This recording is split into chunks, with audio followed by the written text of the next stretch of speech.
Papers, Sunday papers, Sunday papers, Sunday papers, Sunday papers, Sunday papers, Sunday papers, Sunday papers.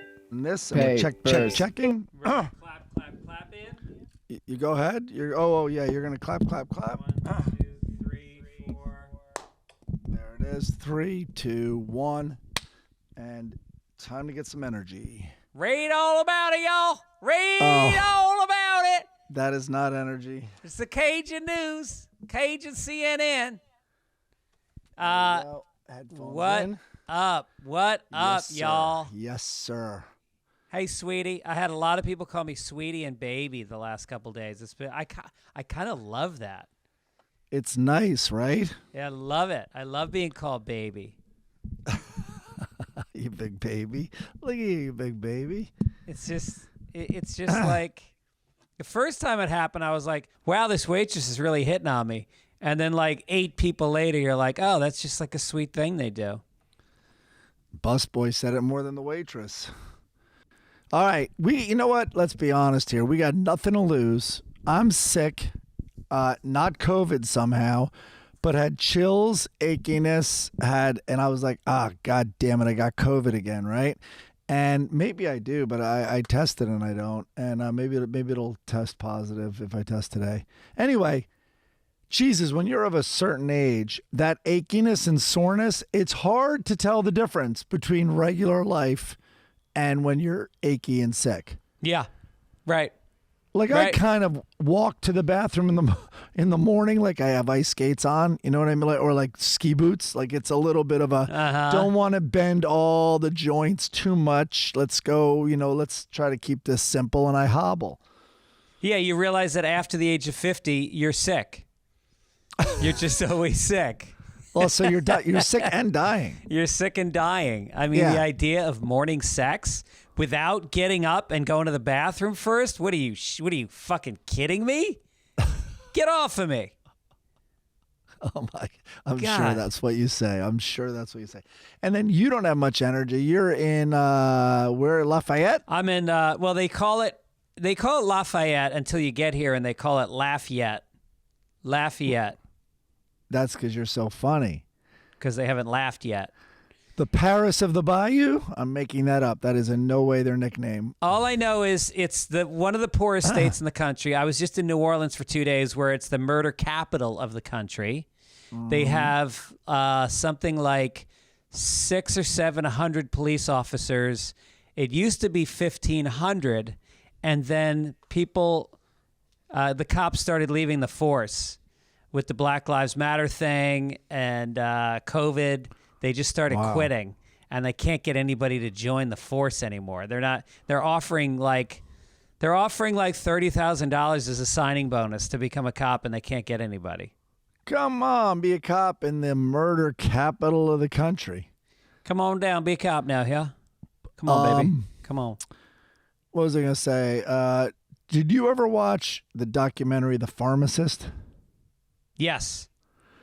Well, he has that thick, great accent, but they really go into the sort of, his son it was a drug deal, but they also tap into like the crime in the hood and murders also, and just how, anyway, it's a great documentary about this pharmacist who has a personal reason to get involved in this the opioid epidemic.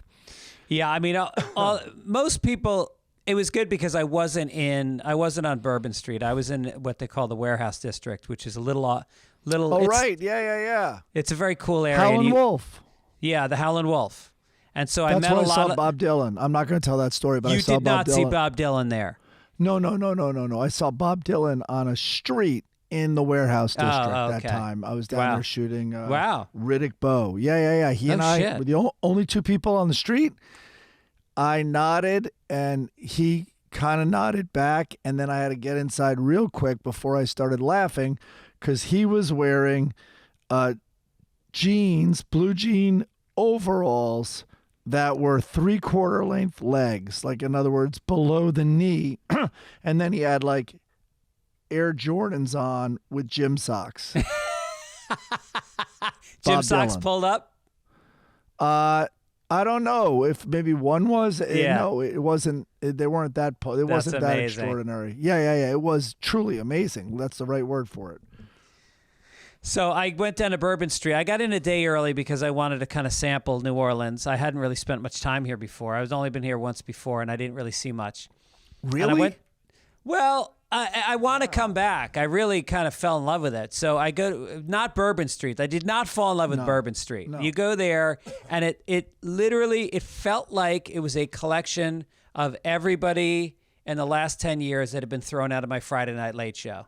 It was just fat drunks wearing stupid T-shirts who were enamored with their drunkenness. It was a celebration of how stupidly drunk you could be with a frozen drink in your hand walking down the street.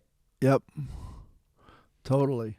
And but at the end of I'm not going to look it up. It's too distracting. But if you go down Bourbon Street, my favorite bar was called Lafitte's Blacksmith Shop, and it's a piano I saw bar. it. I walked past it. Yeah. And it didn't have electricity until like the 1990s, and it was this amazing. And just to show where I was at in my life, when we would go down to Jazz Fest every year, so the backup plan, this was the backup plan. If we're all separated, pre-cell phone, if we're all separated, you meet at Lafitte's at 4 a.m. I mean, that's a city. That's great. Yeah. Yeah, it was a lot of drunks, and it really is it was hard to be being a sober guy in Bourbon Street. You just feel like vulnerable because everybody's drunk. It's a drinking place. Like it's the place you realize, like, if I was gonna start drinking again, I guess I'd probably go there. You feel like the temptation and the pull of it. I felt like what a priest must feel like when he's like has a meeting with altar boys or something. You're like, I shouldn't do this. This would be so great, but I should not do this. This would be so much fun. I should not make this altar boy show me his boobs, and then I put these rosary beads. I throw them at him. Put the wallet in the front pocket. One of the biggest things is pickpocketing now on Bourbon Street. Right. And then I went out yesterday morning. I got up and I was like, I went to this place. You know, they make cafe au lait is the big thing. You drink cafe au lait and you get beignets. And so I was like, all right, I'll try them. So I get a bag of beignets, which are just fucking puffed pastry covered in sugar. I ate an entire Cafe du Monde? Yeah, that's where I went. Cafe du Monde. Yeah, of course. So I had a big bag of them, and then I went back to my hotel room and crashed like I was having a fucking. I was like, I felt like, remember Revenant when Leonardo DiCaprio gets inside of the dead horse and goes to sleep? That was me for like 3 hours. I woke up with just drool down my neck, white powder on my face. Like, where am I? What time is it? A rebirth, just like Leo. Yeah. Yeah. No, New Orleans is amazing. I stopped. I had one experience on Mardi Gras where I was on shrooms, and that was too much, and it was bad. And all I wanted to do, I think I've told the story, I wanted to go back to this house we were crashing in and just lay behind a couch that was like in the middle of their living room where I slept the night before, actually. And so, but when we'd go down at Jazz Fest, just the most unbelievable experiences at night. Like, one of the great venues for music there is the Rock and Bowl. It's a bowling alley that has amazing. They would have their Zydeco. I forget. It was Buckwheat Zydeco versus. Anyway, they would have these dueling Zydeco bands, and I'm trying to remember the other. God, out in the Garden District. I mean, obviously there's Tippy Tina's, but there's Fat Joe's. I'm forgetting the name. The Maple Leaf, I think, was one. They're just amazing places to see live music. So, yeah, well, sure the Howlin' Wolf was fun. It's a great old rock club. I mean, I was on stage where Ray Charles performed. I guess Parliament was just here for like 4 nights this past summer. I saw Better Than Ezra there. Oh, did you? Yeah, because they're local favorites and everything. Yeah. And of course, Norm's joke is second best band of the year, whatever. Better than Ezra, and at number 1, Ezra. Or no, number 2. No, number 2. Ezra, right. How could I mess that up? So we, but it was fun. It was a fun show, good local scene, like a lot of good New Orleans comics. And it is funny because the way they talk, you don't really hear it. You hear it in movies. And I always thought when I feel like I owe an apology to every actor I've ever seen do what I thought was a bad New Orleans accent. And now I realize, oh no, that's what they talk like. That's actually an accent. And as you and I know from Confederacy of Dunces, there's a crossover between, Boston with their missing R's. Yeah, it's a right. weird dialect. Well, Lafayette, where I am tonight, Lafayette is apparently more Cajun than New Orleans is. So the accent is even stranger. Ah. Yeah. Was there a football game? There better not be tonight or I'm fucked. No, Oh, wait, it's Sunday Friday. night. It's Friday night. Yeah. No, I was wondering. Oh, you weren't down there Sunday, though. All righty. Well, So- enjoy it, man. But I had a player in my audience, a fan of mine showed up who's was a big defensive star for the New Orleans Saints.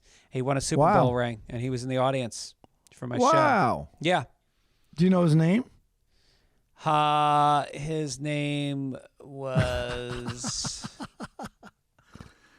Keep it one way. I like that. He's a fan of yours, not the other way around. He would, it was crazy as I was talking to him, and he was huge. And I started by talking to his girlfriend, and she, and I asked her about her life, and it turns out that she's a neuroscientist, and she's super smart. And then I looked at him, and I go, "Sir, you don't look like you went down that road in life." I go, "You look more like you worked with your hands." He's like, "Yeah, kinda." And it turns out, so that it comes out that he was a, fucking huge dude. And then I got off stage, and he's in a wheelchair. I didn't see it from the stage. What? Yeah. So it turns out he, after his career, he'd already retired. He was on a motorcycle, and he got hit by a car, I think like a year ago, and he's in a wheelchair now. Well, I don't feel good about my joke. I thought he would be like, no. I use my head as well in my job. I just hit people with it. Yeah. But and she'll look after me. Yeah, but nice crowd. Oh, and then this girl, I went to high school with this girl, Nancy. I won't say her last name. And she was the hottest girl in my high school. She was beautiful. And so beautiful that I can't even say I had a crush on her because she was so far out of my league. It didn't even seem like I had the right to have a crush on this girl. Yeah. And so anyway, I get a text through a mutual friend that she wants to come to my show. And I was so excited to see her and, see how she's doing. And it was kind of like I was not really a stud in high school. I weighed about 125 pounds and I had acne and big freckles and I was pale and I had no self-esteem. But wait till she sees you now. I was like, now she's gotta look at me for an hour after I spent 4 years looking at her. So I was very excited for her to come out, and then she kind of flaked on me. We went back and forth, and she was going to come out with her husband, and she's married. Oh no, this didn't even happen? Did happen. She didn't make it out. Oh no. Yeah. She lives in New Orleans? Lives in New Orleans. Didn't make it out. No chance her coming tonight. It's 2 hours away. Oh man. Oh, here it is. His name is Jeff Charleston. He was involved in a crash this past December on his motorcycle on the highway. Oh, Jesus, on the I-10. Oh, shit. Wow, he was thrown from the motorcycle and suffered a fractured pelvis and other life-threatening injuries. He has already undergone several surgeries with more expected. So we'll see. Oh, man. Super nice guy. Great guy. So hopefully he's got hopefully they can still fix him. That's kind of cool. He's going out to a comedy club. Yeah. So how about a hand for that logo this week? The Look at that. grapefruit Gibbons. Very cool. Love that. I like it. There I am, the monkey, the ape, actually. And I think we got to take a moment to acknowledge this week's song from Adam Copeland, which, When I say we're cleaning out the folder of songs, we are leaving no song behind that has been sent in. Wait, what did I say that song reminded me of? Fuck, I forget. Anyway, I liked it. It got catchy. Oh, it reminded me of Daniel Johnston. That's what it was. Jeez, Now, is your voice going to last through this podcast? You going to make it? No, I don't think I will, but I'll try my best, and I'll talk a little lower. But so, have you ever seen the documentary The Devil and Daniel Johnston? No. It's worth seeing. So, in short, it's this like spectrum-y guy, and so I don't give anything away. I'll just basically jump to, you just can't believe plays such a simple songs on a tape recorder. I think that's where the masters were from. The old tape recorders where you had to press play and record at the same time. Yeah. And how about this? Cut to, that's the T-shirt Kurt Cobain's wearing, I think, under his sweater and unplugged, but definitely famously Kurt Cobain's wearing it somewhere because he also was an artist who did these weird drawings. Oh, and one of his drawings is on the wall at that pizza place on Washington, that restaurant where you go up order and take Fire Pit. His very unique. That's why you know it's him, and he signed it. But on the brick wall is one of his drawings. And anyway, so you're comparing this week's composer to somebody who's intellectually disabled? Well, some would say I'm comparing this week's composer to a genius. Yeah.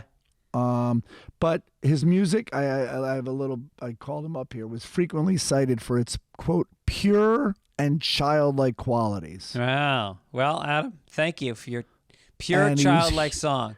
And he was huge on the lo-fi alternative music scene. Wow. Yeah, like this song.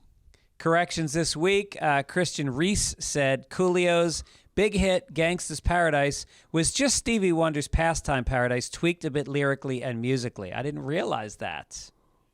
What do you mean? What are you talking about? I don't know. How is that even a correction? Of course that's what it was. Oh, really? Oh, dude, yeah. Like, it's one of those, when the song you're more than sampling, he, like, tweaked it, is so great. It's kind of like Vanilla Ice. Like, how good is what Vanilla Ice did? Because the song he is using throughout the whole thing is so good. Can anything be that bad? Right. I remember there was a cover of Wild Nights, Van Morrison's Wild Nights, that was like a big kind of dance song in the 90s. And I was like, you're just riding off the greatness of that song. Yeah. We also got one from Rick. We got probably a dozen emails from people saying that the calls to Moe's and The Simpsons are based on prank calls to a bartender named Red from New Jersey. I remember those. Which were done before the Jerky Boys. Right. It was called Tube Bar, the Tube Bar in Jersey City. Yeah, no, I remember them. He'd yell out, like his mic, I'm making this up now, but like his mic here, mic on his mic, and then he's like, no, and then he'd hear like laughter. He's like, you little fuck, and then he would turn on the prank caller in the angriest way. Yeah, it was just with the crazy old man voice like I have now. And then Kurt Denninger said, small correction, Redman was not in Wu-Tang Clan. He debuted a few years earlier on some EPMD albums, but collaborated a lot with Method Man and released an album together in 2000. I thought he was in Wu-Tang. I saw Redman and Method Man perform together. I opened for them in Orange County last year. I think that puts you in Wu-Tang. Yes. I'm a Clan member. Wait a minute. That doesn't sound right. Dates coming up. Oh, boy, folks. This weekend, Den Theater in Chicago, October 15th. Come on down. Say hi to me. Say hi to my wife and son, who will be in the audience at the show. He goes to college there, so that's going to be cool. San Francisco Punchline, November 3rd through the 5th. Oklahoma City, November 16th. Side Splitters in Tampa and Hyenas in Fort Worth coming up also. Go to fitzdog.com for tickets. Chris can maybe look this up. Is there a home game when you're in Tampa? Oh, interesting. Chris, can you look that up? Or did we lose Chris? He's leaving us early today. I would leave early if I had to listen to my voice. Speaking of clans, he's got a meeting. Oh, boy. Here it comes. Here it comes. You know what's really cool? Tampa, November, I'm going to guess 20th. All right, where is it, Chris? Where is it? Come on. Come on, son. Come on, baby. That's sooner than it sounds. I watched the Elvis movie, by the way. Or should we save that for entertainment section? No, you brought it up. Talk about it now. I saw it, and I loved it. That fucking guy that played him is a superstar. He is good. He's got a big career ahead of him, I think. He is good. Yeah, and but the Tom Hanks was bye week. Oh, that's their bye week. Tom Hanks was unwatchable. He made a really interesting choice, which I thought was terrible. But because, when you see interviews of the Colonel, which he played, and there's an interview late in life, which, they dressed him as that. And I think that was, remember when he was sitting at his desk with the signs behind him and stuff like that, talking to camera? You could detect no foreign accent. Yes. He went all in on that. Yeah, it's funny. I remember seeing this interview recently with Tom Hanks where he did not have the voice of Forrest Gump. He didn't have it, couldn't figure it out, didn't have it. And then the boy they hired to play young Forrest was from he was a local from that region, and he took the voice from the boy, which worked great then. Wow. 'Cause that's, that's where he found it finally. Huh. Yeah. I remember Travolta saying for him it wasn't voices, it was the walk. He would have to find the guy's walk. Mm-hmm. I could never be an actor, man. I don't know how. Meanwhile, the best actors ever are kind of always themselves. They're always Jack Nicholson. They're always DiCaprio. They're always Robert De Niro. They're always kind of Meryl Streep, although Meryl Streep, and keep in mind, all of these people have tremendous range. Do not get me wrong. But there's some sort of anchor there that is this greatness, and you see it. You're watching Meryl Streep. You're watching De Niro, but the De Niro and Streep is still there, yet you don't penalize them for it. You know what I mean? Like you would a lesser actor. The only one I would say that's not true for is Daniel Day-Lewis, who just disappears into a role. I can't even believe that. When he played Cheney? Yeah. Crazy. That was incredible. Yeah. Let's do some AIDS. Shit. Let's do some ads. I misspelled that. Hey, listen, folks. Are you watching Netflix without using ExpressVPN? That's like buying tickets to a Taylor Swift concert and only being allowed to watch the opening act, which actually I might do and then head out. I shouldn't say that. I just went down a little Taylor Swift rabbit hole. Oh, boy. And some of it's good. It's mostly horrible. All right. So I saw Stevie Nicks Monday night. We're taking a little break. Oh, you here did? I went Monday night at the Hollywood Bowl. Took George's ticket. Well, and my sister, she's a fanatic. She's a Fleetwood Mac fanatic. Your sister. Yeah. But they then sent this YouTube. I'll get the link to you. There's a YouTube, and I think it's called Wild Heart. But she's getting makeup applied, and she's just practicing with her backup singers. And my sister's friend Debbie said, this is like the real crazy Stevie Nicks fans. They probably have a name. This is like this clip is cherished and passed around. And she actually sang that song. Is it from a long time ago or recently? No, long time, like 1981 or something. Stevie Nicks, just absolutely so cute, so beautiful, and Jesus, that voice is so unique and strong. So anyway, she was amazing. There was a lot of Tom Petty. Like when the lights went down, they played one more song as everyone was sitting down. That was Tom Petty. Then she told the whole Tom Petty story where Jimmy Iovine, who was in the audience, she said he's here tonight, where Jimmy Iovine said her first solo album, Belladonna, she was dating Jimmy Iovine. Yeah, needed a hit. He's like, right. You don't got a hit on here. And so he goes, Tom's already recorded this, but I convinced them to record it again with you. And she's like, I don't even need to hear it. I'll do it. So that was Stop Dragging My Heart Around. So she sang that. And then she covered Free Fallin'. And then when the show was over, we exited to a Tom Petty song. Wow. So yeah, she was really having him on her mind this tour. Yeah, I he guess. made her. He made her career. She didn't have any big hits before that. But back to my thing, I remember watching some I think it was the MTV Music Awards, or it might have been the Grammys, and Taylor Swift came out and did like some song, and then it was like, and now Taylor Swift is going to be joined by Stevie Nicks. I think I've told this story before. Oh, you did, and yeah.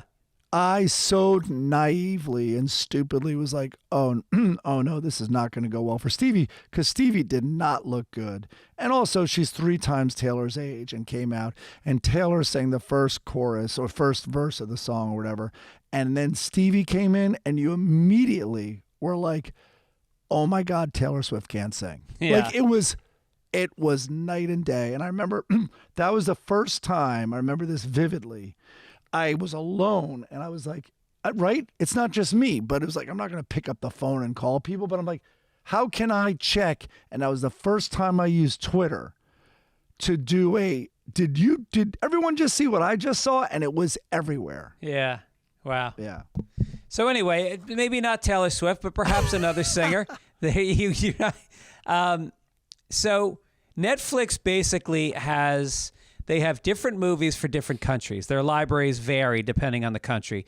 But they have thousands of shows, but without a VPN, you can only get access to some of those based on what country you're in. So ExpressVPN unblocks it. You can pretend you're in England or Australia or France or wherever, and then you can suddenly access a whole other library of movies. So... and it's legal. I mean, obviously Netflix knows about this because we're doing a commercial about it, and they've known about it for a while. So there's a lot of other reasons why. Like, for instance, I watch Arrested Development on my Australia version of Netflix. What else do I watch on Australia? Oh, I watch American Psycho on the Australia version, and you can't get those on American. So.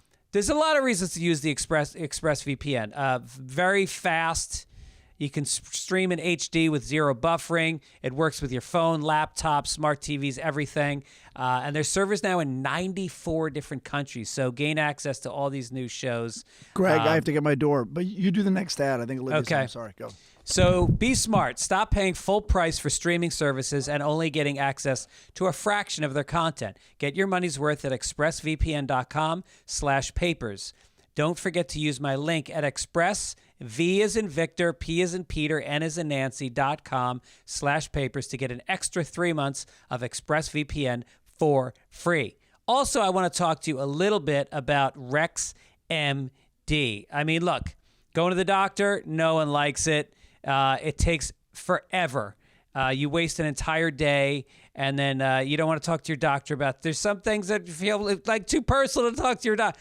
I love saying personal shit to my doctor because I'm a weird guy. But for a lot of people, there's meds issues that really have some simple solutions, and RexMD can give you these solutions.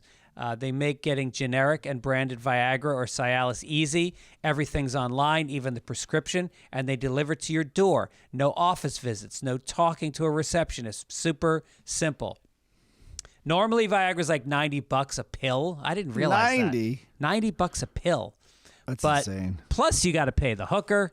Better be worth it. But RexMD has generic Viagra for just as low. Ready for this? $2 a pill.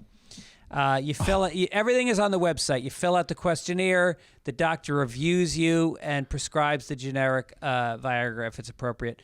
Your medication gets shipped to your door. Free 2-day shipping. It comes in an envelope that says it's from, the Girl Scouts or something nice. That's a bad association to make. Let's say maybe not. For the Catholic Church. No, that's worse. It's simple. Oh boy. Fast and cheap. Nondescript shipping. And you can get access to U.S. licensed RexMD physician anytime you need afterwards. RexMD's helped over 300,000 guys get their generic Viagra quickly and conveniently. RexMD just works. It works the very first night. I'll tell you that firsthand. They sent me some samples. Starter packs of generic Viagra of Cialis are now available for our viewers, but you've got to go to rexmd.com/papers to get started. That's rexmd.com/papers. Go to rexmd.com/papers today to get started with a starter pack prescription of generic Viagra or Cialis. All orders come with free 2-day shipping. RexMD, the authority in men's health. Okay. Nicely done. You got a paper there? I don't. I don't have a paper voice. either. I don't even have a voice. Wait, really? Oh, boy. I don't have anything. Oh, wait, I have paper. There we go. Oh, yeah, a little paper from the shoebox. Oh, Wow. that is good. Extra! Extra! Read all about it! Extra! Front page, baby. President Joe Biden pardoned all those convicted on prior federal charges or convicted in the District of Columbia of simple marijuana possession. He called on governors to follow suit and pardon those convicted on similar state charges. He has also instructed Secretary of Health and Human Services Xavier Becerra and Attorney General Merrick Garland to begin reviewing how marijuana is classified under federal drug laws. Wow. Finally. It really is a District of Columbia now. I got it. I think this is going to have a big impact on society to suddenly have all these potheads released. Cheeto sales are going to go through the roof, PlayStation 5s. I would say if you have some money laying around, invest in fold-out couches and bongs because they are going to go through the roof. Well, that's kind of on my point, which is weed is now the new opiate of the masses. The government needs people baked right away. Yeah. Otherwise, people would be angry, and the angriest people are those in jail for marijuana charges. Get them out and get them legal weed. Everybody just has to anesthetize themselves. Otherwise, it's going to be a full panic situation in the next couple of months. I don't know. I think of potheads actually as being the conspiracy theorists, and they're the ones that have all the anti-government theories that they're propagating on the internet. All talk, all from the safe confines of their mom's basement or wherever they are, behind a computer, behind anonymity. Yeah. And they don't do anything about it. I mean, Right. haven't there been like, what was the first place to legalize weed? Was it Denver or Colorado, and then Oregon was right after. And did crime go down in those cities? I'm wondering. I believe crime went down. DUIs definitely went down, and yeah, domestic violence went down. So yeah, there you go. Although there's no explaining in L.A. Jesus, you can't. They're just robbing. Everyone's acting, and I am too, in a different way. Like when I drive, I'm like, no cop's gonna see me make a left on this red if I'm just sitting there, or whatever it is. Right. Like I have that mentality now. So imagine if I was a real criminal stealing things. I never see cops now. Right. Rhyming and stealing. The labor shortage continues to plague the U.S. Army. Military officials confirmed that the Army came up 25% short of its recruitment goals for this year. There's reason to believe the vast majority of Gen Z, today's target generation for recruitment, wouldn't even qualify. Per the report, the majority of the 77% of 17 to 24-year-olds would not have because they're overweight, drug and alcohol abuse, medical, physical health, and mental health were the prevalent disqualifiers. Wait a minute. Aren't the wars all done via drone strikes now anyway? Like, how slim do you have to be to launch a rocket from a console in an office building in Phoenix? Most of these gamers get their high scores while being baked, especially the mentally unfit ones. Ever see a kid with OCD light up Minecraft or Grand Theft Auto? Is a solid point. The new recruitment poster should show a fat kid with a joint in his mouth rearranging his sock drawer. Remember, we do more before 9 o'clock in the morning than most people really do all day. How about sleep till noon? We're launching drone strikes on the Middle East later on. And how about all the programmers? They're no picture of health. Right. Yeah, all the computer programmers that they're going to need. That's what I'm trying to say. Yeah, no, I'm with you. And listen, even if that doesn't work out, what about if you're massively overweight? Sounds like a frontline job to me. Imagine being that shield out front. Imagine when they stormed Normandy even, and that front row is all overweight. How much better that would have been, like when they all fell out of the boat. Because apparently the first 4 guys drowned because the boats didn't get all the way in, and so now it would only be 2 guys drowning. Right. Before they hit bottom, before the pool was full. Yeah. 2 fat soldiers, not 4 fit ones. Right. And you step over those big fat bodies onto the beach. I think Dive behind him like sandbags. Totally. Hiding behind the dead guy on the beach, you're totally safe. You don't even have to dig. Yeah, we need some fat soldiers. It sounds, though, like it's almost an arms race with Russia, because you heard Russia's like, all right, we're going to have to draft people. They were like, out of there. Yeah. I think this is like the new arms race, which is who's gonna run out of soldiers first. I know. Yeah, the Russians were not into fighting for their country. I think word got out within Russia that it wasn't really neo-Nazis running the Ukraine. But, I brought that up. Even here in America, even if it's a just war, I think there's going to be a lot of what's in it for me. I mean, I think, including us, we are so spoiled by peacetime. We don't know what it's like. I mean, to have, your neighborhood has to put up a memorial for all the kids, and every block has lost at least one kid. Yeah. That stuff's crazy. That's so foreign to us that this me, myself generation, no way. No, these are the same people that wouldn't get vaccination shots because it was good for society, but it wasn't good for them, they thought. Well, it's even more than that. Even all the people with vaccines, it's all about themselves. I don't think there's going to be that country first. Our politicians don't even do it. Both sides. Right. Speaking of older guys shitting on Gen Z, why don't you read the next story? No, I'm including myself. I mean, my God, if I got drafted, I would have a really hard time. I mean, let's say I was in my 20s, I'd have a really hard time going. For sure. I would go in a fucking second. What? I would love it. Oh, my God. Give me a gun and a uniform and let me go somewhere and kill people. I don't give a shit who it is. I want to have some adventure at this point in my life. I'm so bored with my life. And come back a hero? Are you kidding me? I'm going to kill so many people. They should all be heroes instead of treated with no health insurance. I know. All right. Speaking of Gen Z, or whatever the fuck we're talking about. Let me try to get my voice for a second. Hold on.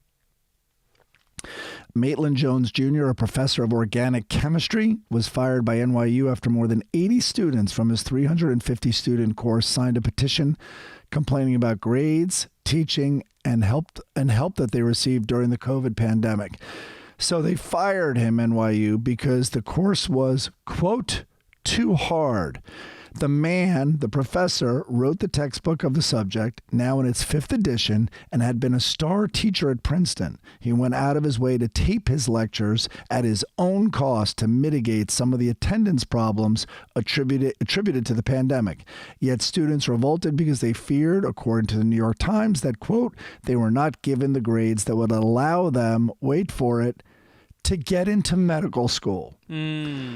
The professor, meanwhile, saw a different problem. They weren't coming to class. They weren't watching the videos, and they weren't able to answer the questions. But the school terminated his employment rather than the students who are on track to become physicians despite struggling to get into med school. Anyway, it goes on a little bit, but that is what is happening right now in a lot of universities. Now, there's a lot of opinions that there's a real emphasis being put on diversity. And to get this diversity, they have to lower some of the academic standards. Again, that's one side. I'm not saying that's my opinion, but this is like a real hot issue. But what it will lead to, no matter what the cause is, if other schools are acting like NYU is, you are going to get dumber doctors. I mean, this is one of organic chemistry, from what I also read, is one of the barriers, where it's, not everyone can be a doctor. I could never be a doctor. And I bet organic chemistry would weed me out. Right. As it should. Yeah.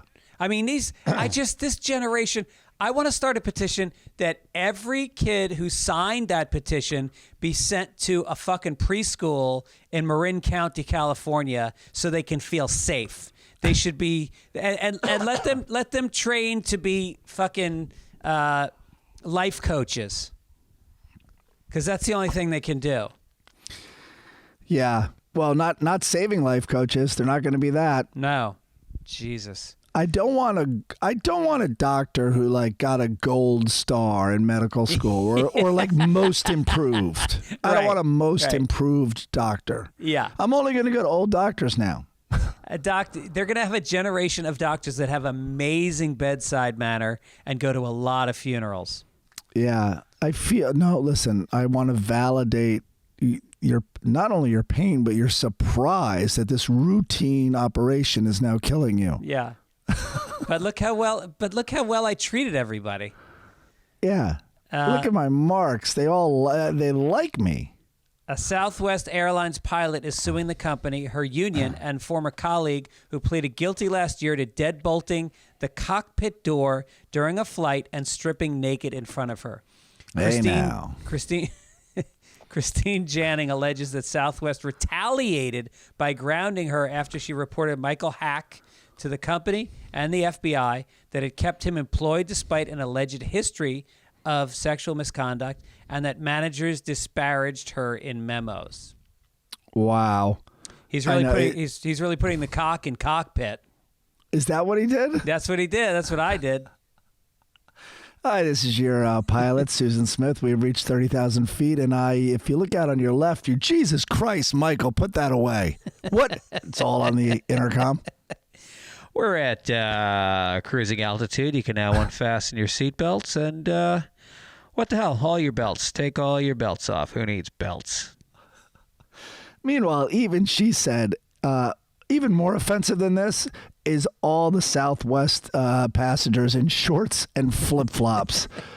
Just fucking man spread there in their rows. It's the most. It's a bus. It's a bus in the air. I'd rather see Michael's hairy cock than some guy's yellowed toenails in his flip-flops.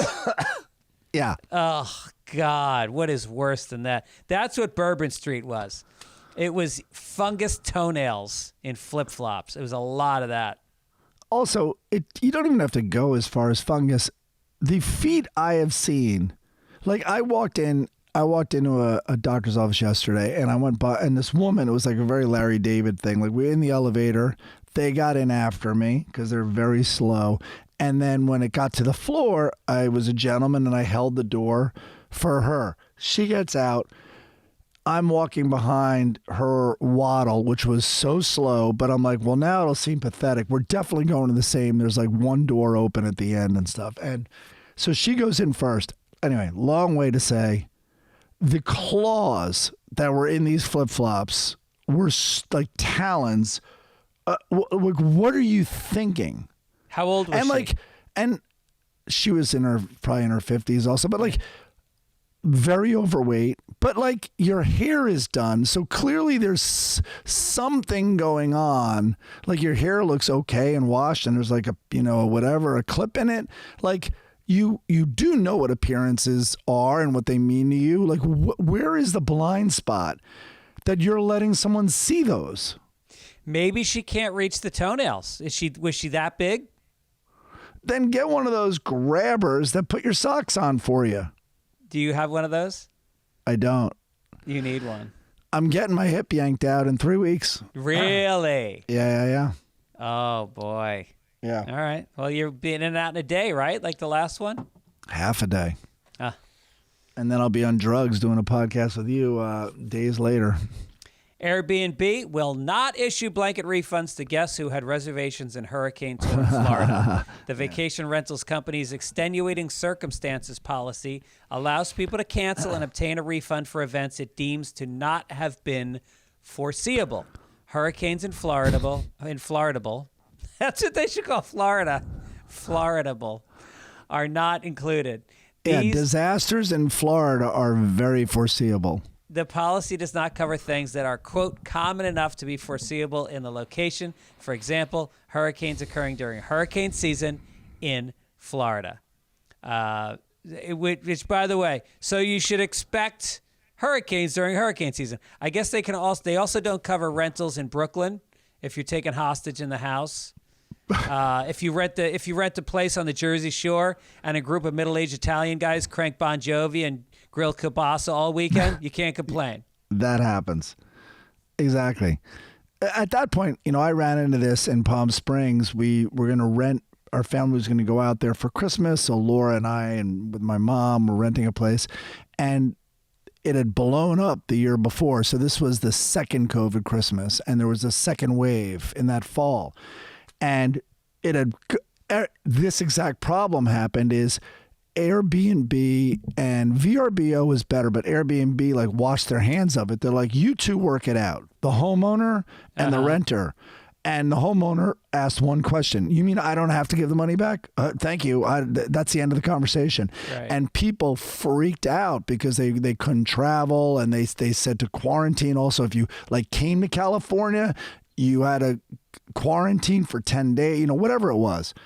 So I was talking to them, and it was, so the owner, I then got on the phone with the owner. I'm like, listen, what if there's a shutdown?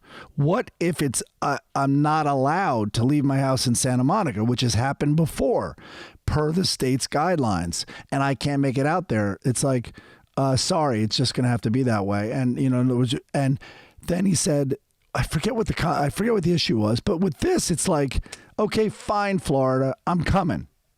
Where's the house? Yeah. Right. Where's the house I rented? It's not here. Take a left at the firehouse. There's no firehouse. How am I supposed to run a pop-up sex club in a house that doesn't exist? God, you just call their bluff on it. Yeah. All right, let's get to our news section. It's about a year old. Good news for Gibbons.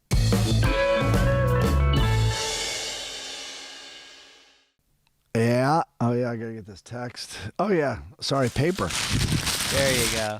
Yeah. First of all, we're getting mixed reviews on. Some people love Good News for Gibbons. Some people hate it. Toby says, Good News for Gibbons. On Gibbons, it sounds like, yeah. Good News for Gibbons is one of my favorite segments. It's this random guy that nobody knows about that you all talk about each week, which makes it amazing. If people don't get the Good News for Gibbons section, that's their fault. And then somebody else said that they fast forward through it. Nobody gives a shit about Gibbons. Somebody else said bring him on the show. Would that ruin it if we brought him on the show, or should we bring him on the show? No, it's sort of like Santa Claus at this point. It's I like it. Yeah. All right. So Olivia texted me this week, my daughter, just saw Dennis biking, stretching, and I think kind of dancing all at the same time. She was driving and he was walking, on his bike, walking with his bike. Yeah. She's hilarious. Olivia is so goddamn funny. Yeah, she really is. He is also, I got him into a football pool this year, and there was over 200 people in the pool, and it's weaned down to there's about 50 of us now. And Gibbons is in it, and they have a thing called the Power Rankings, and it's based on the teams you've picked already and how many teams you have left that are good. In other words, I get it. The more long shots you've picked, the higher your ranking is. And so I looked at it, and Gibbons is number one. So wow. So I texted him and I said, Gibbons, you're number one. I have a pick that's number 3, and my pick is number 4. And then I have another pick that's number 20 out of 50. So I've got 3 that are up there as well. And so I said, let's go in on it together. Let's just make ours a mutual fund. So if you win, or if one of my three win, we split the money. You would get 25%. I get 75%. I want 51-49.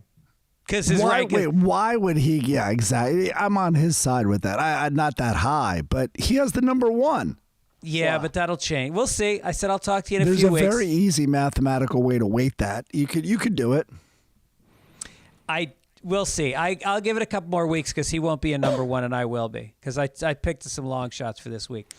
But also, he's going to come up. If anybody wants to meet Dennis Gibbons in person, he's coming up to San Francisco the weekend that I'm there, and he's going to do a guest spot. He has to do a spot, and he goes, how much time can I do? And I said, probably just 10 minutes, because the club is super tight, how they book it. Like the woman who books it, Molly Schmenk, is like a real pro, and there's a lot of comics that are dying to work that club. So, like, I can't get him more than 10 minutes. He writes back, 20, 25. Stop it. So he's 10 thinking minutes would be his best friend. he's thinking he can fill the club, but we'll see about that. I don't know how many people are going to come from Marin County. Oh, bringers. Yeah, all right. Well, he's earning his keep. All right, let's get to entertainment, even though we've already done a lot of entertainment.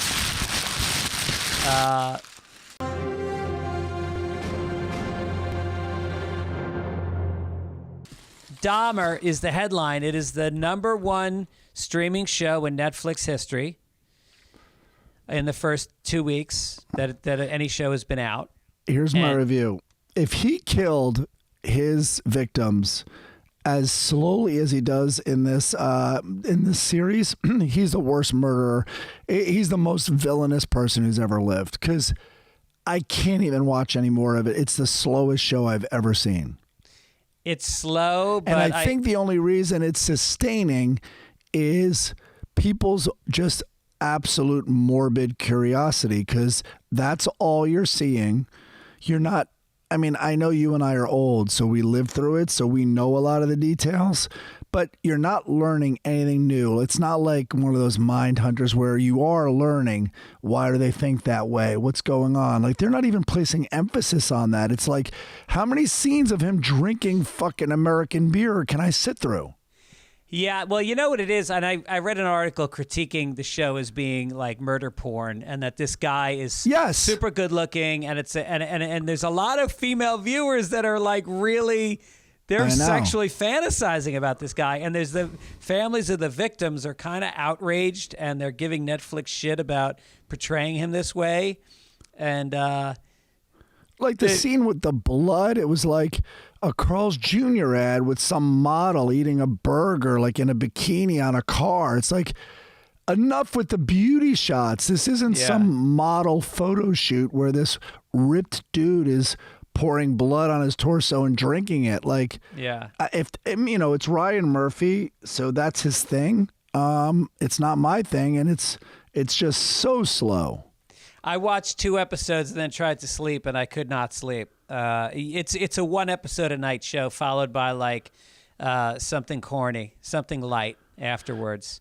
By the way, Ted Lasso, the first season, maybe because it was the pandemic, I dug it. I thought it was sweet. It is so fucking corny in the second season. It's embarrassing. Have you watched all the episodes? No, I stopped. Oh my God. It had something, and now it's just ridiculous. Maybe it was because we needed that at that time, but I don't think that show would do as well as if it had come out today. What are you texting? You got? No, I'm looking up. No, something about Dahmer. You know, the first almost victim, and that was what was so scary. I kind of know too much about it, but you know, was Sean Brown was the guy that got the cops. I'm not spoiling anything because it's the first scene, and he got the cops and brought them back. And if you know nothing about Dahmer, then that's fine. But I was surprised because I'm like, oh no, Sean is the guy that the cops say, all right, get back at your fucking each other. And they left. Yeah. Because that was the story when we were all hearing about it the first time. That was the story that terrified all of us. Yeah. The most out of like a very terrifying series of murders. Right. But it turns out, and he was very, you know, clearly the show has gotten a memo out to all its actors and people, like, keep posting on social media and everything, like how this, you know, prayers to the, your thoughts should still go out to the families of the victims, because I think they realized they had sensationalized this. That's all that Ryan Murphy does. They sensationalized it so much, and they also did not tell the families it was being done. And yes, and they're portraying their children. Yeah, and they weren't asked about what it was like for them, and so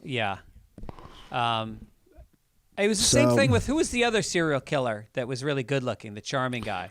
Ted Bundy. Yeah, the Ted Bundy one was also guilty of that. They really sexualized that character.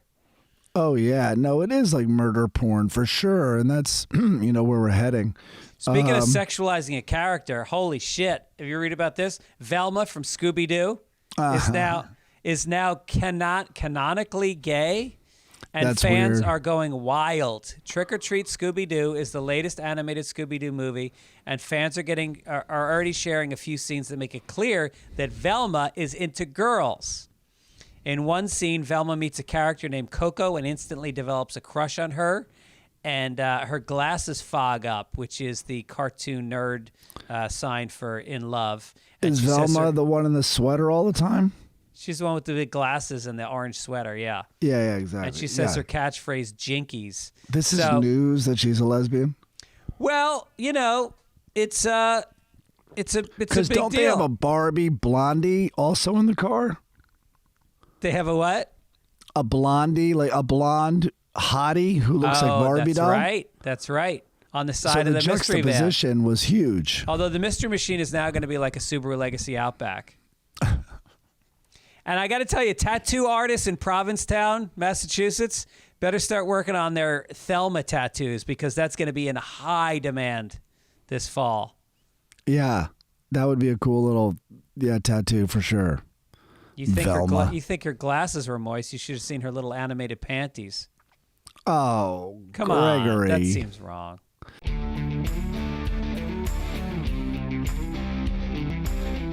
Make America Florida. Here we go. Florida man holds his mother hostage. Where's the crinkle? There was no crinkle. Oh, sorry. Here we go. I apologize in advance for my voice. I'm going to try to keep it without cracking. Florida man holds his mother hostage and threatens to kill her.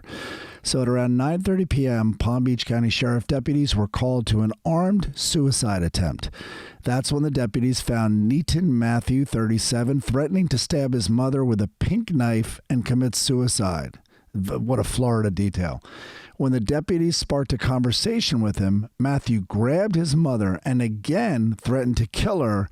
And that's when one of the deputies drew his gun and shot Neaton and then shot his mom.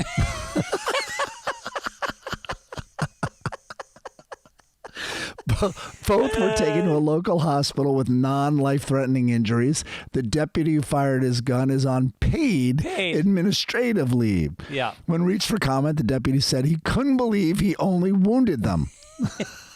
Yeah, he didn't feel like she would want to live with the memory of her son threatening to kill her. He's doing her a favor, taking her down. He's a deputy. I got this, Sheriff. I know what to do.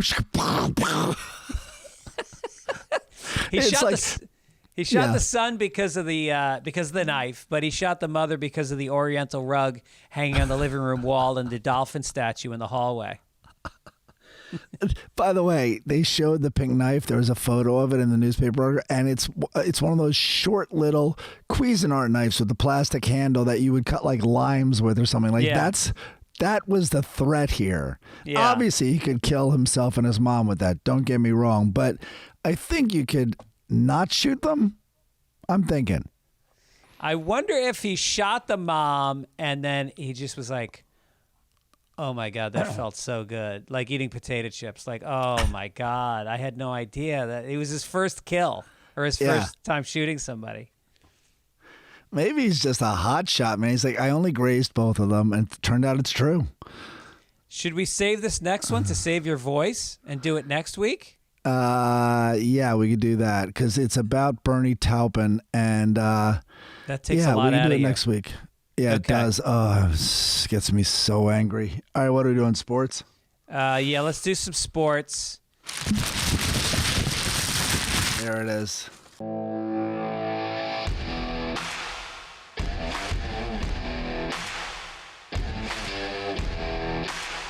In the space of the last 48 hours, the Georgia Senate race was buffeted by two massive stories. First came that Herschel Walker had paid for a woman's abortion after the two conceived a child while they were dating in 2009. So he denies the report, and he has been outspoken in his opposition to abortion throughout the campaign. Then Walker's son, Christian, a conservative online influencer, posted a series of tweets, said that Walker was something short of a model father. Quote, "I don't care about someone who has a bad past and takes accountability, but how dare you lie and act as though you're some moral Christian upright man." Uh-oh. So Walker says that he has deep regrets. He said, "If I could do it all over again, I would have aborted Christian." Where's that deputy? Can he shoot this son and his mother? What semester would he be in right now? What trimester? The craziest part is it's not really affecting the numbers, or at least it wasn't right after the news, which is bonkers. No, it's a dead race. It's a dead heat right now, and it's like the closest and most important Senate race in the country. And I just don't understand Christian voters. How did you vote Donald Trump in, knowing that this guy is just a fucking, whatever. I don't want to get political, but it's not about politics. It's about, according to you, religion. You identify as a Christian, and you vote for a guy who grabs women by the pussy and who cheats with porn stars. I don't get it. Cheated on every wife. Cheat on every wife. Not Catholic also, because he's divorced twice. Yep. No, despicable. But not to mention Herschel Walker. We should mention it's not just this abortion. He used to beat his wife, beat his kids. He has he's a deadbeat dad. Yeah. Well, I should say allegedly. I always say allegedly. But allegedly beat his wife and kids, allegedly has other children out of wedlock besides this other one who he didn't support. There's that old joke that, that an empty chair is running for, like, in other words, and Clint Eastwood did it, but like that your opponent is like this empty chair. At this point, wouldn't an empty chair do better than Herschel Walker? Like, they're just going to vote on the red side of the ticket no matter what, clearly. Yeah. And Herschel's only hurting. Like, what if there was a mute candidate who you didn't know anything about? Wouldn't he be doing just as well? Yeah. That's literally your next film never script. Expresses a thought or word about his stance on anything. Here's my stance on the Buccaneers. We have a standing bet. $50 a game. That was our sports section. All season. The Buccaneers won last week. They beat, who did they beat?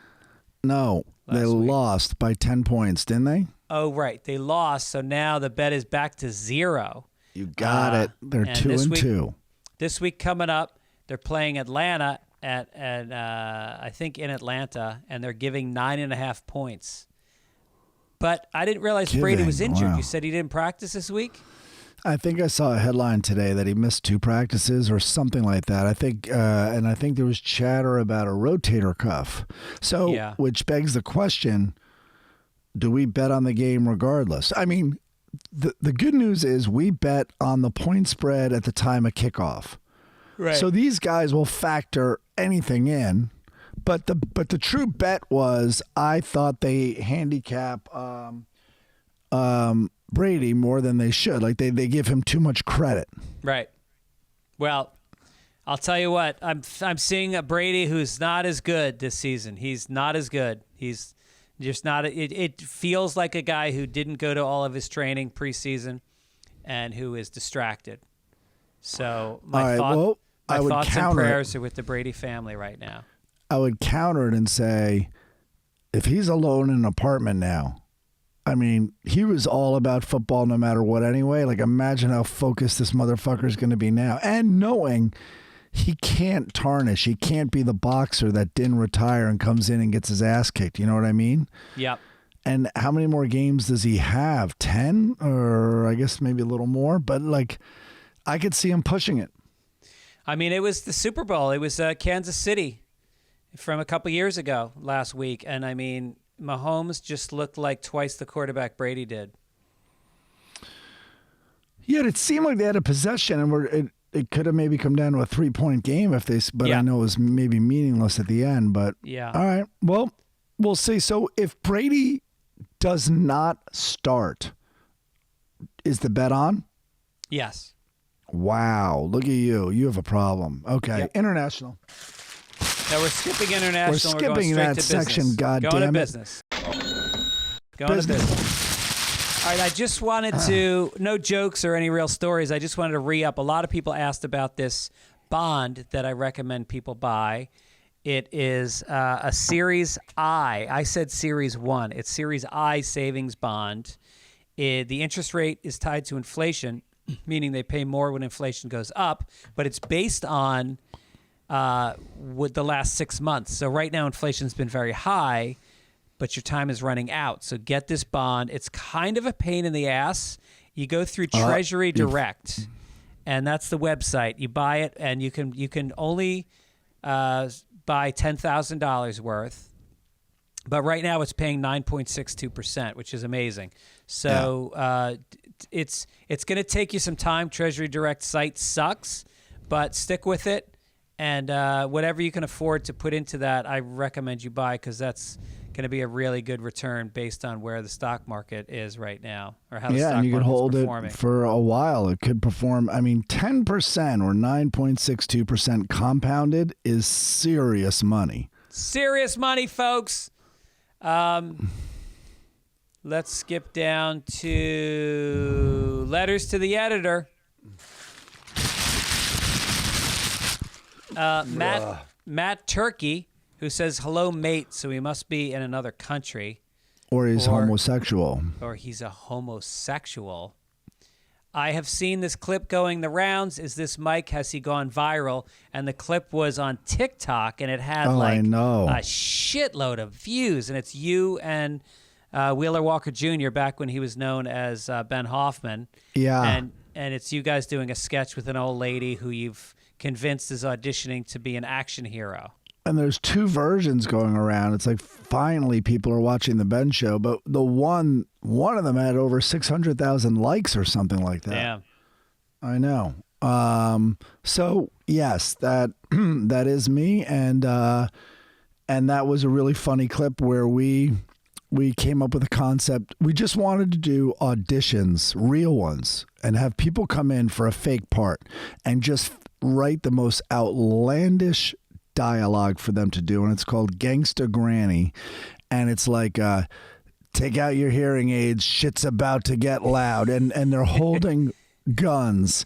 And then the lawyers called us and were like, whoa, you can't do this, because you can't fool these people. It has to be an audition. And so we're like, fine, easy solution is we will make a trailer and it'll air on Comedy Central. So, I mean, this is very bona fide. This isn't an audition for like a play that'll never be set. So that's what happened, is then the one who wins, which you see in this clip, we gave her a part in the trailer. It was pretty good. And the trailer aired off the Ben Show on Comedy Central?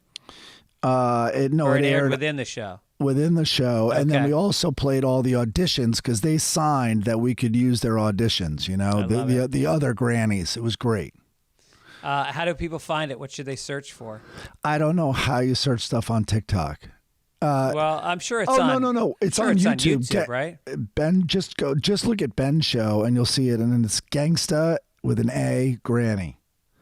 Spammy Hagar has some feedback.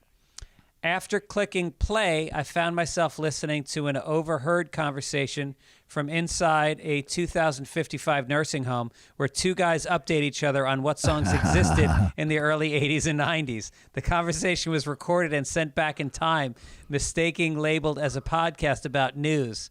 Fortunately, I was able to click the fast forward button and get back to the Sunday Papers broadcast.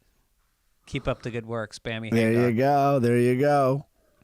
In this past week's episode, you raised the topic of roles that can change the way we think about an actor. The number one example has to be Ned Beatty after his role in Deliverance. You can't look at the guy the same way again. That's from John Cawley. Yes. Yeah. After that, sex symbol, a very unlikely sex symbol. Did he work after that? Or did that end his career? I'm trying to think when Network was, because Network, he was I'll look up now, because he died this past year, and he was amazing.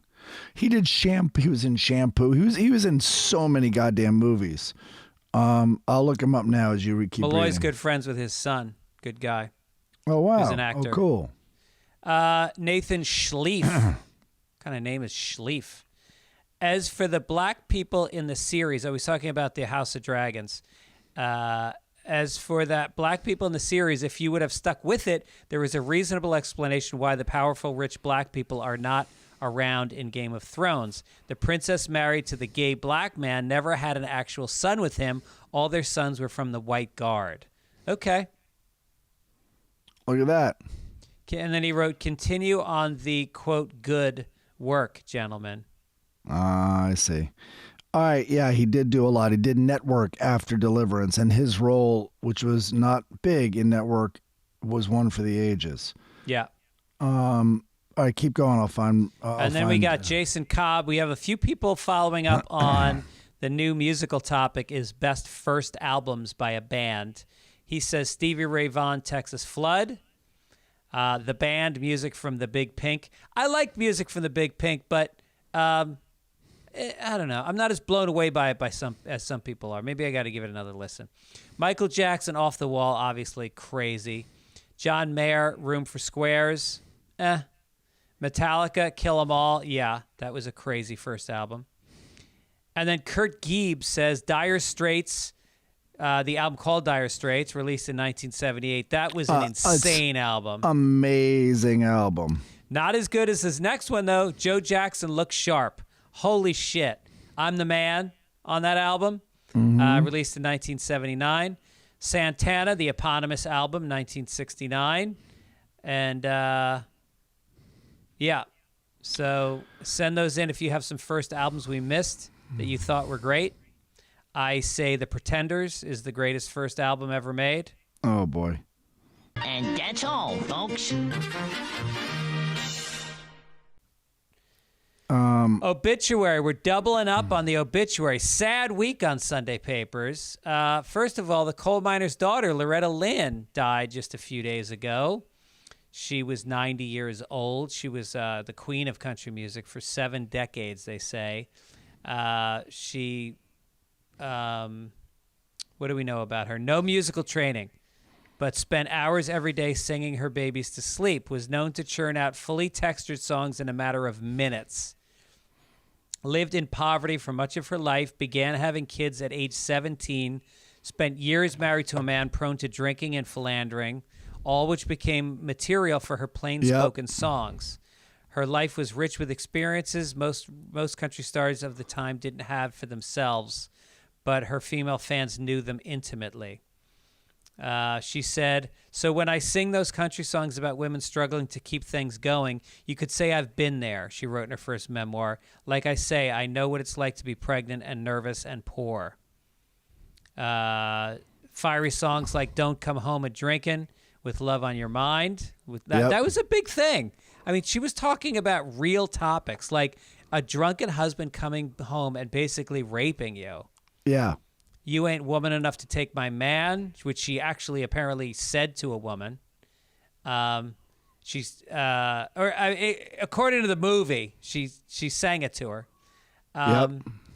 So her family history was really insane. She talked about the pill when nobody else talked about it.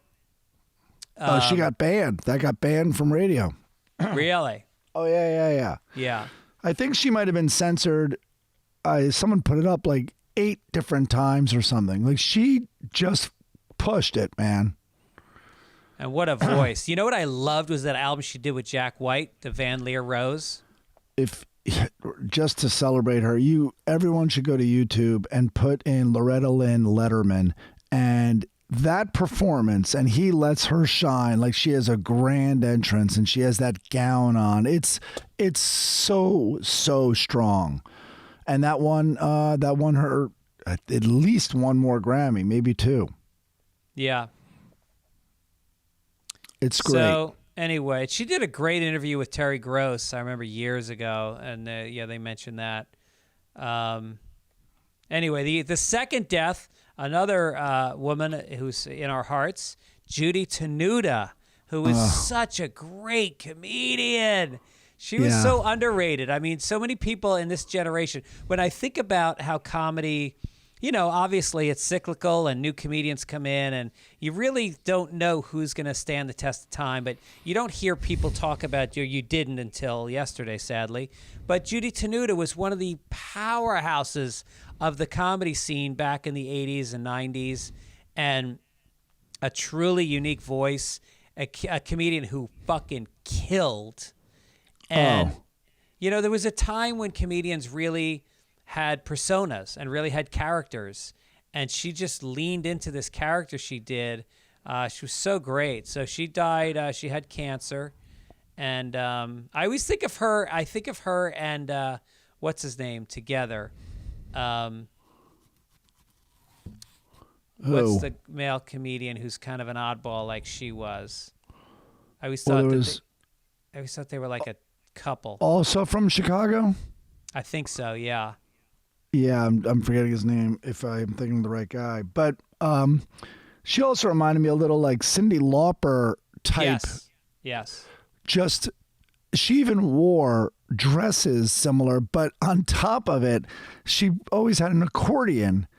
And I went back and, she famously popped on, was it HBO? But they did an hour of women, and it was 4 of the women. And like one of them, Ellen DeGeneres was one, Rita Rudner, I'm forgetting the third, and her. And like, if you're thinking of like Rita Rudner coming out with these, well-crafted jokes, I'm not saying that they were funny to me, but they were well-crafted and like, isn't dating impossible? And she comes out dressed like Cyndi Lauper with an accordion and to flowing music, and her opening line is "Hi, pigs." And then she goes into talking like, I'm on a plane next to this creep who thinks that I'm supposed to talk to him just because he paid for my seat. Like, she just goes off. There isn't one part that felt like Rita Rudner. You know what I mean? That felt like old. It just felt like I am not going to miss a word she says. Yeah, there's a great clip somebody posted on social media of when she did the Joan Rivers show early on, and she was at the time just getting blackballed because she would go on shows and she would make a scene, and then she would shit on the host afterwards. And so look up that. That's worth watching. Weird Al Yankovic was a huge fan and put her in 2 of his videos. Yeah. Yeah. All right, let's Definitely cheer up. Let's cheer up with some Sunday funnies. Now, hold on. Before we get to the funnies, interesting on Ned Beatty, I've looked him up. That was, according to this, it looks like his first role, believe it or not. Oh. And then he was in, at least 50 other movies, but including The Life and Times of Judge Roy Bean. I think that's famous for, I think that was, in TV, The Waltons and all that. The Thief Who Came to Dinner, Last American Hero, White Lightning, Gunsmoke, hold on, Nashville, the TV series MASH, All the President's Men, Gator, and then it leads Network, Silver Streak. And it goes on and on. Like, the guy was unbelievable. What a career. Jeez. Yeah, no, really, really great. And he was so well respected, kind of by everybody. So anyway, yes, he went on. But I get what that guy wrote. Like, you'd think it was career suicide. Like, it was such a powerful scene. It was a violent rape. And by a man, obviously, and he, and so it was hard to shake. I get that. One of the most powerful scenes in movie history, I think so. without a doubt. Especially to homophobic guys like us. Oh, yeah. Really hit a nerve. Liz writes, please do not bring back the family circus. It's too easy, it's dumb, and it ends the show as something that's annoying. The Far Side is much better. Mike sharing it makes it even better. Love the show, nonstop laughs, Liz. But then we got other people that are saying, miss the family circus, bring it back. So maybe we'll just drop it in once in a while. Oh, it is like dropped that plan. in. It is dropped in. Oh, God. All right. I didn't see it. But I did see The Far Side. I put it in there, and it is fucking funny. Here's a Lockhorns. Leroy's talking to a friend at a party. Loretta's in the background talking to a woman. Leroy says, not only is Loretta a drama queen, but she's also a royal pain. That's a little corny. Yeah, a little too wordplay. Yeah. The other ones aren't that good. Why don't you get simple wordplay. Why don't you get to The Far Side? Far Side. It's an elevator. A guy's just gone on. The doors are closing. You can see him. He has his hand on the rear legs of what is clearly like a lion. It's a big cat. And you see the lion standing there, and they just fit on a very crowded elevator. And you can see two other passengers with kind of wide eyes checking out this scene. And he goes, okay, so the scene, this is how you experience the thing. So you see that scene, and then this is what's said. He says to the passengers, don't be alarmed, folks. He's completely harmless unless something startles him. And then you see the picture that the lion's tail is outside of the closing doors, and the doors are about to close on its tail. Oh, my God. That's great. That's awesome.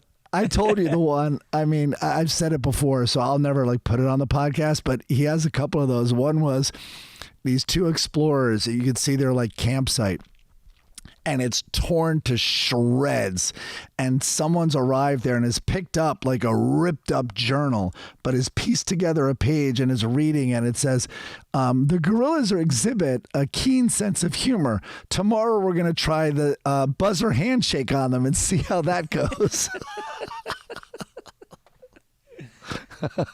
All right, here is the family circus. Don't read the caption.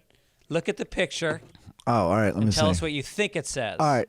I'm just going to look at the picture. Okay. The shitty little kid with the red hair has dug a ditch. He's in the ditch, and it doesn't look like a lawn. Anyway, the sisters come over. She's kneeling down with her hands on her knees, and the little boy is saying something to her. Billy. His name is Billy.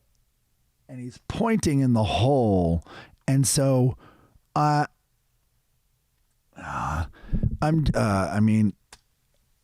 cat seems sick. I'm just trying to get ahead of it. I don't know what he would say. Maybe he'd Goldfish. say, now you say you're about 3'6". I'm trying to visit Grandpa. Hidden treasure. China? I don't know. All right, let's see what it is. The world is solid as far as I've gone. What? The world is the world. Is there a saying that I'm not remembering? The world is solid. The world is soft. Did he just? The world is he small. trying to say something? Small world, soft world. Are we missing? What's the opposite of solid? Soft? So I don't get it. Wet. The world is. Holy shit. Wow. And that's today's. Yeah. Or a redone one, but it's in newspapers today. All right. God bless. God bless him. He made money on it. All right. So now Dagwood is walking up the steps. Second frame, Blondie is walking down the hallway. Third frame, he says, Blondie, are you upstairs? Fourth frame, she's walking down to the basement. Fifth frame, he's popping his head into the kitchen. Sixth frame, she's upstairs saying, honey, are you up here? Seventh frame, they're running towards each other, and he goes, oh, there you are. And she goes, thank goodness. And he says, sometimes I miss that tiny little apartment we shared when we were first married. And then she says, it did have its advantages, dear. What? So suddenly there's love in the Blondie Dagwood households. Suddenly there's like affection and there's missing. And did something happen? Did he get Viagra from our sponsor today? Did he give it to her the way she was meant to be given it to the last 20 years of their marriage? This world is not solid as far as I've gone. I don't understand this world of Blondie, this new world. No, it's very strange. He's showing real emotion. She's showing real emotion. It's like they let someone do the comic that day who has no idea of their roles. Yes. It's normally very icy. All right, listen, Mike. Yeah. We got through this. Your voice held out. Somehow Not really. Jesus. my Bayou depression is lifted from Nancy not coming to my show last night. Maybe she'll be a surprise show up tonight. Oh, wouldn't that be 2-hour amazing? drive, Wouldn't that be 4-hour amazing? round trip. That is too bad, getting blown off by someone who you revered, and it's almost like you're back in that role. It's like I'm back in high school again, not I being know. invited to the party with the cool, because she was one of the cool kids, you know? Usually the best looking in the class is. Yeah. So we want to remind people, get involved with our sponsors. Go to expressvpn.com/papers and also go to rexmd.com/papers and Yep. get all kinds of deals. And then we'll see you guys in Chicago this weekend, Saturday night. Come on out. Nice. Anything you want to promote? Apologize. Do I want to plug anything? Not Better Call Saul, although you're telling me to stick with it. Stick with it. It's totally worth it. It's great. I just watched the episode. You'll remember it, season 5. That's the second to last season, I think. Yeah, I think so. Where they're there's 6 in seasons. the desert. The cars break down, so they're in the desert. It was trying to be like The Sopranos in the snow in the woods, Right. and it was not. I disagree. I love that episode. Oh Jesus! Then now I can't trust your season 6 review. All right, I'm going to stick with it. I love stick with Odenkirk. it. I love those guys. Okay, All take it, Ish. Take it, Ish. There it is. Sunday papers, Sunday papers, Sunday papers, Sunday papers, Sunday papers, papers, Sunday papers, Sunday papers, Sunday papers, Sunday papers, Sunday papers, Sunday papers, Sunday papers, Sunday papers, Sunday papers, Sunday papers.